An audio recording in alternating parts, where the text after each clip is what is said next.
يعطيك ربك فترضى ألم يجدك يتيما فآوى ووجدك ضالا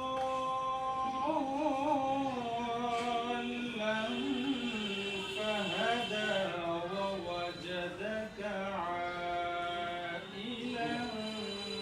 فأغنى فأما اليتيم فلا تقهر وأما السائل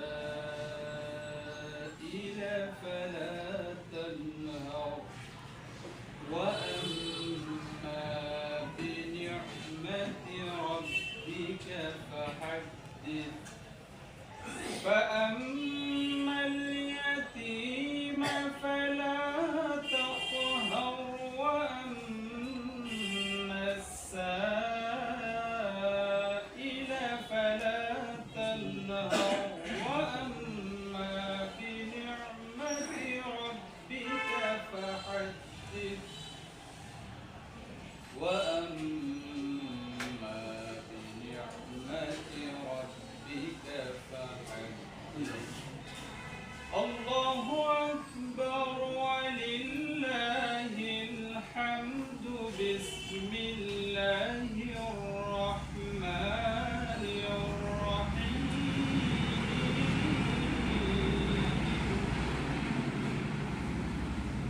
قل هو الله أحد الله الصمد لم يلد ولم يولد ولم يكن له كفوا أحد ولم يكن له كفوا أحد صدق الله العظيم ما شاء الله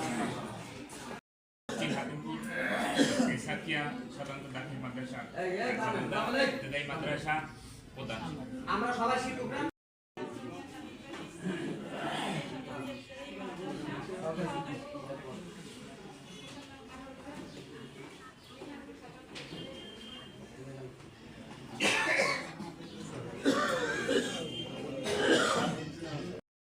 সবাই একটু বলাই যায় তা আমাদের ভাবতে লাভ হচ্ছে এখন দেখি সবাই একটু যদি মিটিং যাচ্ছি ঢাকায় যাবো হয়তো মনে হয় কয়জন হয়েছিল 10 জন 12 লোক হয়েছিল আর সেখানে অর্ডার করে আসলাম যে আমরা 40 জন লোক যাবো ঢাকায় কিন্তু দুঃখের বিষয় সেখানে আমরা সবেমাত্র পরিচয় আমার হয়ে গেছে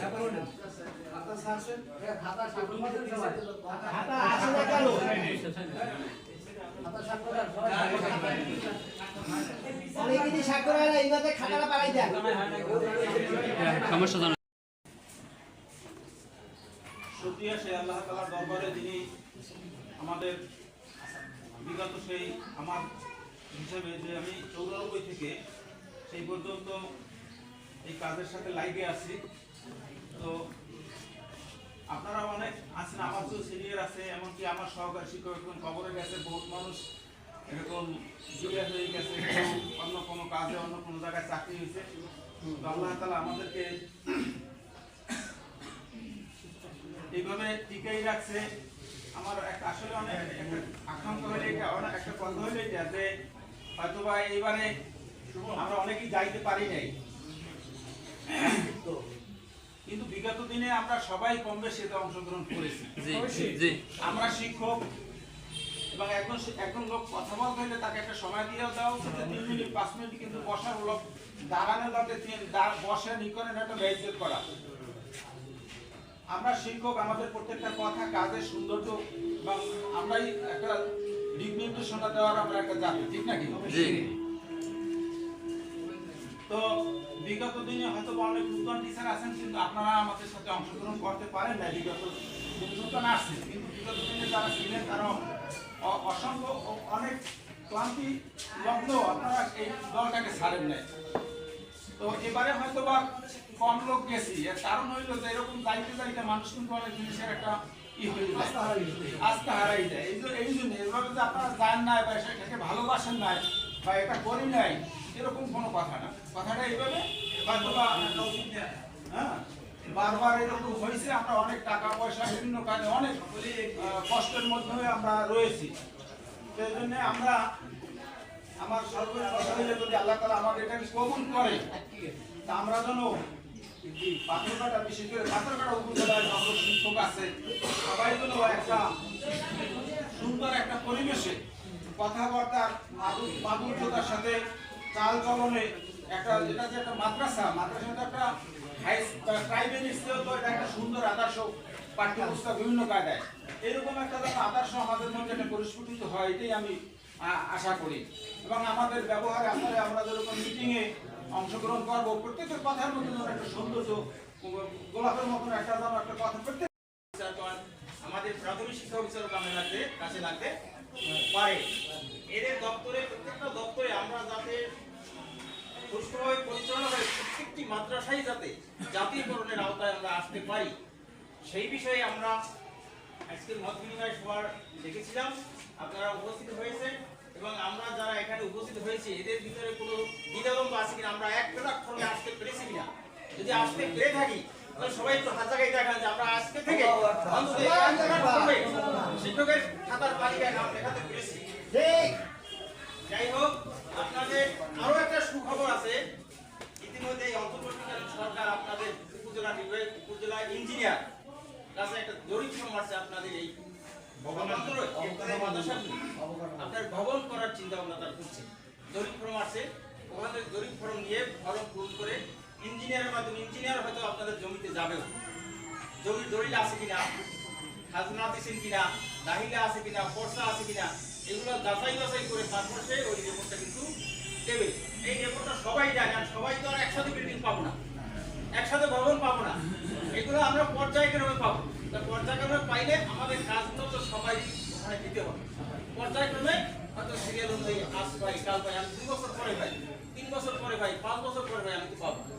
আর যখন এই মাদ্রাসা জাতীয়করণের আওতায় সরকার ঘোষণা করেছে, এই ঘোষণার পরিপ্রেক্ষিতে সব প্রতিষ্ঠান যে একবারই জাতীয়করণ হবে এটাও কিন্তু না, এটা একটা দাব হবে।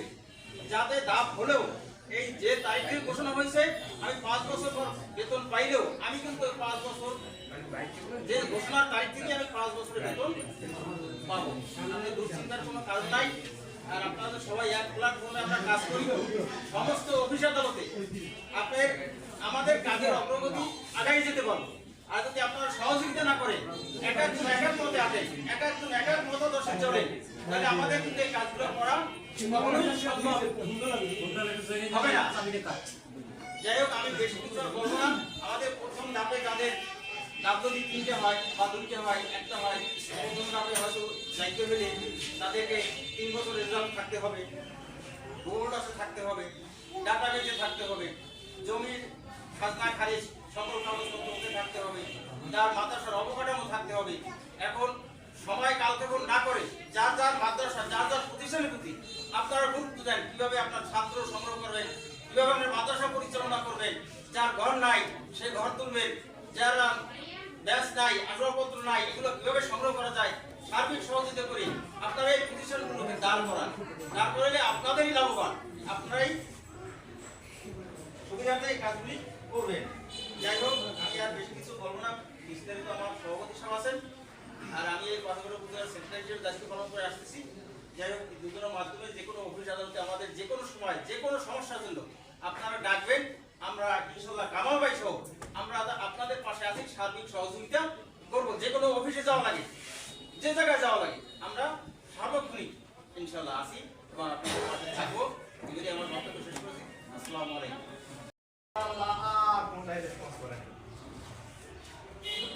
দশটার দিকে মাত্র রাত্রে খাইলাম, 10টার দিকে এই ছবি পেরে ফোন করলাম, ছবি ভাই আন্দোলন চাইছে, আপনি তো জানেন ছবি পেয়ে আছে, আমার আমার মতো কোনো ভাড়া টাকা নাই, 1000 টাকা ভাড়া করতে তারা আইসা বেচবেন এই জায়গা যে মাসে রাখেন দেই নেই আন্দোলনে গেছি না।